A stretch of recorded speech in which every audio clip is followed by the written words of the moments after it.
live stream. We hope to make these live streams kind of a habit on Fridays. And today we're talking about top 5 red flags for spousal sponsorship application. Hi, Corey. How are you doing today? Good. I'm good. Yeah. It's Friday. Yes, it's Friday, Halloween. So, Halloween. yeah, we're doing the Halloweeny topic of Yeah. discussing what can actually lead to a spousal sponsorship refusal and what are the 5 red flags that you should be really aware of when you compiling together spousal sponsorship application. Yeah. Um, okay, guys, if you have any questions, you can put them in the chat. And meanwhile, let's go through the red flags. So, Corey, what's the first red flag that we should be aware of? Yeah. The first one that you need to think of is it with your relationship, how long your relationship has been. So let's imagine, you only just met and then a week later you're married and then a week later you're submitting your sponsorship, right? With that very tight timelines. So there's nothing that says you can't, submit right after your marriage. But part of your application is proving this relationship, right? And generally speaking, you'd want to see some more length to the relationship more than just a couple weeks, right? So that could be a red flag for IRCC. If on your forms you're dating for 1 week and then married the next, and then all of a sudden you're submitting your spousal sponsorship. You want to be careful with that. So you do want to highlight that your relationship, even before marriage, how long you were dating. If you were dating for 3, 4, 5, 6 months, great. Use some photos from that time. Use some documents and proof that this relationship is more significant than just a couple weeks and then submitting, right? So you don't want to give that red flag to them to say, hey, wait a minute, like, why are you all of a sudden applying for sponsorship after 1 week, of relationship? That would be pretty red flag deliverable for sure. Yeah, absolutely. And but that being said, we've had cases absolutely when we were we saw when people literally I've had a case when people got married like 2 weeks ago, nobody Yeah. attended the marriage ceremony. And so even though it was a red flag, but it was fine, right? Like it was Yeah. approved. It's just about the proof that you're going to provide. Yeah, it's about the proof, but I mean, in those cases, the relationship had not just started and then they married really quickly. Like there was a significant amount of, months, let's say 4, 5, 6 months of relationship, and then a marriage, and then a quick application. Great, no problem, right? That you were talking in all of at least 6 months or more. I think it was 6 or 8 months of relationship time, which Yeah. is fine, right? That's fine. It's when we're talking in very small, like weeks worth of time, that would be a red flag. Yeah, Yeah. absolutely, absolutely. All right, perfect. So, what would be the other red flag that people should Yeah. be So conscious about? another one would be a major age difference, like a major one we're talking. So imagine if you have like a 70-year-old and a 20-year-old, right? Like that could look kind of suspicious to IRCC. Like, why do we have such a major age difference? Not that it's impossible to do that. Like, crazier things have happened, right? Yeah. It would just go if that was your circumstance and you found yourself in that type of a relationship, you would just have to go above and beyond to really prove how genuine and true it was, right? So it's not like it's Yeah. impossible to prove. It's just you would put the extra steps and the extra work to make sure it is believable, right? Going with that would also be like any like cultural differences as well. So which again, it's not a problem generally speaking. Lots of times people from different cultures get married and have successful applications. um, Yep. it's something though that you need to address, right? Same with the age. Like if the age is big and there's different cultures, it's great. That's fine. Just address it in your application. It could be a strong point of your application, in fact, right? So we often have Yep. people from different cultures who say those things that, he's from this culture, I'm from that culture. We love learning about each other's cultures. We try to cook like the food from each other's cultures, and we enjoy going to restaurants. This kind of thing. So make it like a feature of your application. But if you don't mention anything about it, it could be, looked at as like like, okay, a bit of a red flag. The same would be with, like, in the same kind of topic, would be the language differences, right? So um, if you have different cultures and different languages, but you let, for example, if you're not, how do you communicate then? Like, you need to explain, right? So if you're communicating in Yep. English together, that needs to be explained. But if one person is speaking Spanish and the other person speaks, Greek, and there's no English language between the, how do you communicate on a daily day basis? So, just hand signs, like, how does it work? So you need to explain these things. So without explanation, all of those could be a red flag on their own. Yeah. Yeah, absolutely. Um, I would say, yeah, I would say that language part for me would be definitely one of the most concerning, right? Because literally, like what you just said, like communication, like Yeah. how do you even build relationship Exactly. without that, right? So Yeah. I think it's one of those things, like it just has to make sense. And that's what we have to remember in terms of spousal sponsorship applications is that it's a very subjective application as well, and it just needs to make Yeah. like common sense to immigration officer, right? Of Like to course. a Yeah. regular logical human being. And Yeah. if there are any things that are kind of like standing out of the regular path, then definitely need to be explained and thoroughly kind of explored in within that application. So Yeah, yeah, exactly. absolutely. Yeah, everything needs to be explained. Anything that would cause the red flags to show up on that on that application, definitely have an explanation letter or include the information in your application one way or another, right? Definitely, that's the way to mitigate that for sure. Yeah, absolutely. Okay, another question that, or I guess the third red flag that we were talking about when we were preparing for this was actual, stuff that you put in the application forms, right? Yeah. So, in terms of filling out the forms and doing all of the that compiling the documents, what kind of red flags do you usually come across? Yeah, the first would be like the inconsistencies in filling this, in filling the application. There's like a lot of different forms you're filling out, a lot of different documents you're including in the application. And so you want to make sure that you're not saying something in one form and saying something totally different in another form, right? Yeah. Especially when it comes to your relationship. So you always need to take a step back and like look at the application as a whole and say, okay, how have we, does it make sense? Like you just said, like you mentioned on the previous red flag, does everything line up properly? Like, for example, if you're including information about your relationship in the relationship IMM form, which details, how you met and, that kind of stuff. And then if you're going to include also support letters, for example, from family and friends, that also mentioning how you met, do those stories make sense together, right? Oftentimes on the form it'll say we met in 2019 at the gym, and then in the support letter from your friend it says they met in 2020 at school. Like, well, which one is it, right? So Yeah. those little inconsistencies, while it might be something you can overlook really easy, actually are like majorly red flag, in my opinion, because now your story doesn't, like, it looks bad, right? Your story's not lining up. Does what else is out, what else is not making sense as well? So that's when I think RCC would be kind of then, the red flag for them would be like, what else could be wrong? And they're going to now like drill into your application and really look for any other inconsistencies. And you can find yourself, being requested for an interview in these circumstances because there's the inconsistencies.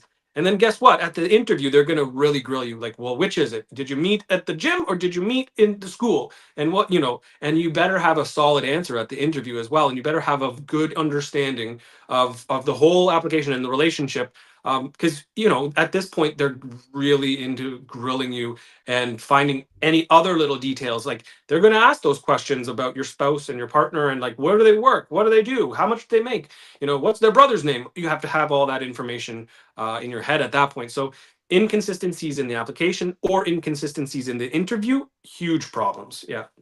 Yeah, for sure. And I feel like I see a lot, like when we order sometimes notes on somebody's case, especially if that case was refused. So people come to us, like after spousal sponsorship refusal, we see Yeah. the notes, and there is always a word that officers use, which is credibility.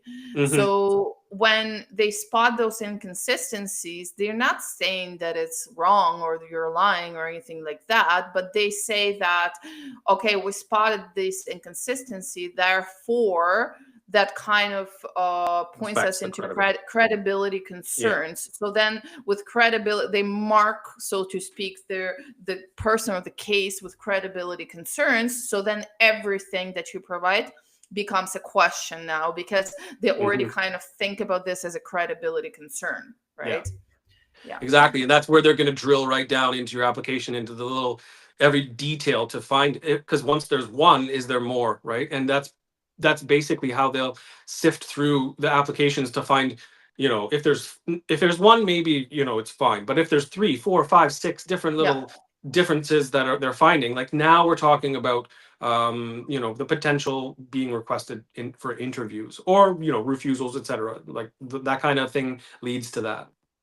Yeah, what I find a lot that happens is those inconsistencies actually happen in support letters that your family or your friends or Exactly. whomever or your parents ask. You ask them to write them because even your mom probably doesn't like exactly remember The when and day, where yeah. did you meet, right? Yeah, So they would like just make a mistake that maybe you didn't even read that letter properly, and yeah, you just included that letter, but then that there's that mismatch of information. exactly. Another example would be, a lot of times people will point to travel with their partner. They'll say, we had our honeymoon here, and they'll mention that in some part of the application, like, in your, um, like proof of your the engagements and the things you did for your relationship, right? And one might be Mhm. your honeymoon, and you put in dates there on that form, but then in your travel history section, there's no mention of that. Like, why not? Or maybe your dates are off or something is different there, right? So Yeah. like making, you have to always take that step back and look at everything as a whole, and just make sure those inconsistencies are all ironed out. Yeah, absolutely. Yeah, that makes sense. Now, what else in terms of red flags people usually need to pay close attention to Yeah. when So doing an application? another big one is the proof of like the shared life that you have with your spouse or partner or common law partner. So it's one of the most important factors of the application. Is that's the whole point, is like to prove that you're in this true, genuine, loving relationship, right? So it should be in your head that you need to prove. Like, how do you prove that? Well, that's where you have all these shared life documents, shared life information, and all of that. Like, for example, like the shared expenses and the if depending on your inland or outland application, but both of them required shared expenses. Both of them, most of the time people include that, and that's a big one in terms of providing the proof that you are financially like intertwined as a couple, right? That is what they're looking for. They want to make sure that if you have zero history of giving gifts and buying each other things and spending money on each other, like, or sending money back home, if it's an outland application, or going to visit each other, all these shared kind of expenses, that could be a red flag. Like, why are you not as connected as we think you are, or we think you should be, right? In Yeah. terms of your relationship, and providing the correct, like photos and documents, and like, why don't you have any photos together?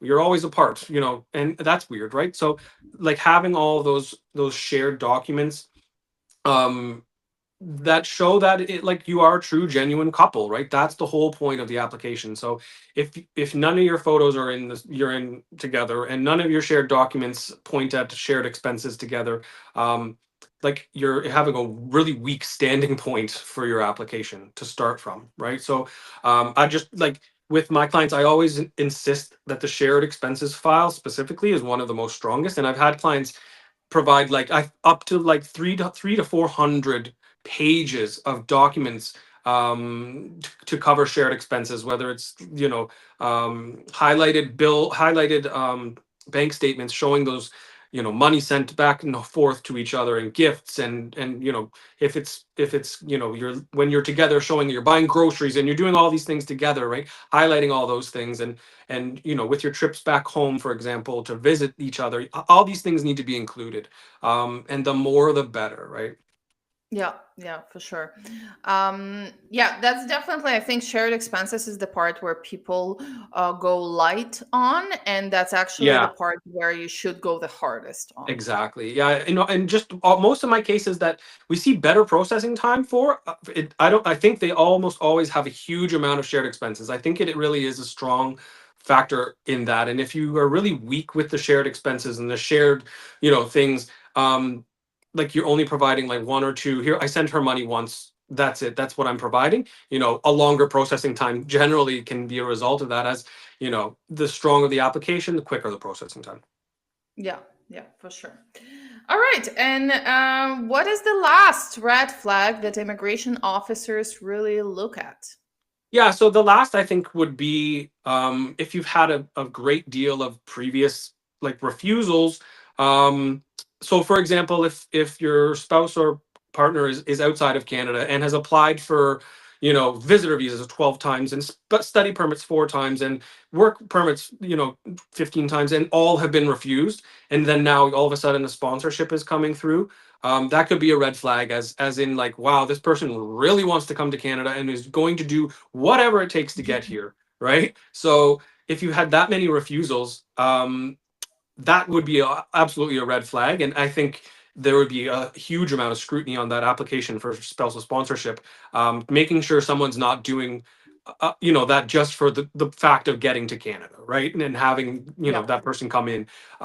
So that would be a huge red flag. If you've had that many refusals, um, strengthen your application. Hopefully, no one's had that many refusals, hopefully. But if even if it's one or two or three, I mean, you could still look at that as a potential red flag, right? So you do want to, obviously, you need to address that in the application and say, like, yes, I've had previous refusals, study permit here, work permit there, visitor visa here. But you can also address it, and, with your, like, I'm trying to reunite with my spouse, right? That's the whole point of this application. So you can get out in front of that and make sure you do address it properly, right? Um, the other one would be if you've had previous sponsorships, like multiple, let's say multiple sponsorships in the past, even if, there's a 5 year like moratorium, or whatever we want to call it, on how many times you can sponsor, like, people. But if you've had, like, every 5 years you're sponsoring a new person, that's weird, right? That's a red flag as well. So are you just doing this for, what reasons are behind that? You can imagine there'd be a lot of red flags, and IRCC would have yeah. a lot of questions about that. Like, are you doing this as a business just to make money? Like, what's going on here? Um, That being said, I had a client who did three sponsorships with me, and for three different separate wives. that's fine. And I mean, So yeah, it's not impossible that that happens, but I'm sure you did a very good job of, making sure it was explained correctly, and strong documents, and you back that up, right? yeah, Um, and so it's not to say that it's not possible to do that. But of course, red flag, and I'm sure you addressed that, though, right? I hope. yeah, yeah, yeah. For sure, yes. And in terms of refusals as well, like, obviously, if you were previously refused for study or work or whatever, visitor Oh visa, it yeah. doesn't, it doesn't matter really, but it's just, again, something that probably, like, depends on how many times and how it all looks like, and whether it needs to be just addressed, right? Yeah. Just explained. It just, yeah, exactly. And, like, the circumstances of it, right? Like, maybe someone's like, wife was applying for study permits, or visitor visas before they were married, to come to Canada, and now they're married to that person, and it's like, well, Yeah, that's in the past, and, like, RCC is fine with that. Like, people are refused all the time. You mention it, and that's fine. It's not like they're gonna grill you on that, because now you're married. It's a new circumstances, right? You're trying to yeah. reunite with your loved one. So, it also is about different circumstances as well, right? Yeah, exactly, exactly. Yeah, I remember a couple of years ago we had a client who had a previous spousal sponsorship, got divorced with that person, then had like about 5 or 6 refusals trying to come to Canada to work, to study, and it was true. It was like truly she wanted to come, Yep, to Canada. That was her dream to move to Canada, and then eventually she got married to another Canadian, and then got sponsored, and then got a PR, and then came to Canada. But all of that was genuine, and we knew that there are red flags, and it was of course addressed properly. And the main thing that really is just genuine, number one, and number two, that the paperwork just supports that, and you're not just exactly. submitting like half done application and Yeah.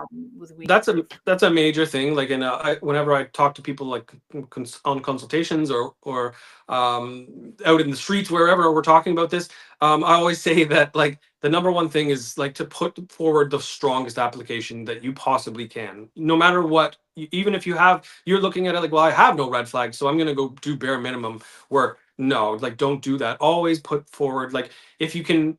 You look at your check boxes and you say, like, well, I could provide, like, my bank statements, but I'm not gonna. Or I could provide my vehicle Yeah, insurance with my wife at the same address, but I'm not gonna. Well, you should, right? If it's a little bit of work to go get, your government ID done, your voter card, or whatever you're gonna do, go do it. Like, just put the work in, because you hopefully are only doing this once. And like I said in the beginning, the stronger the application, the quicker the processing time.